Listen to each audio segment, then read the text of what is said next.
I think type A people have a type B problem, and type B people have a type A problem. Insecure overachievers need to learn how to chill out and relax, and lazy people need to learn how to work harder and be disciplined. Given that you subscribe to me, I'm going to guess you're probably type A, some version of a walking anxiety disorder harnessed for productivity, as Andrew Williamson says. Here's the thing you may have already realized. Type A people with a type B problem get very little sympathy, because a miserable but outwardly successful person always appears to be in a much more preferential position than the content being lazy but on the verge of being bankrupt person. The problems of opportunity will always get less sympathy than ones of scarcity. One feels like a choice, the other like a limitation. One is a bourgeois luxury, the other a systemic imposition.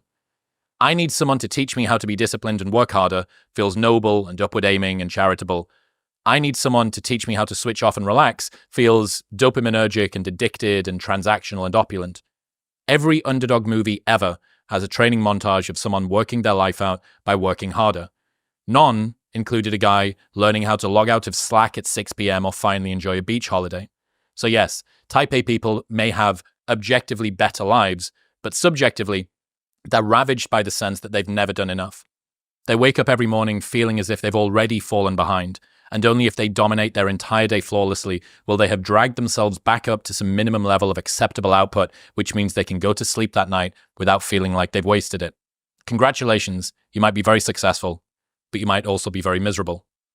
Just work harder, bro, advice, reliably makes everyone more successful in the only way that they can be judged: outwardly. There are very few issues in life which can't be solved by just working harder, so everybody treats it like a panacea, not a purpose-built tool. And, on average, maybe more people do need to hear David Goggins shouting in their face to go harder rather than Eckhart Tolle whispering in their ear that they are already enough. But, for a certain, perhaps minority cohort of people, they actually need to hear the opposite message.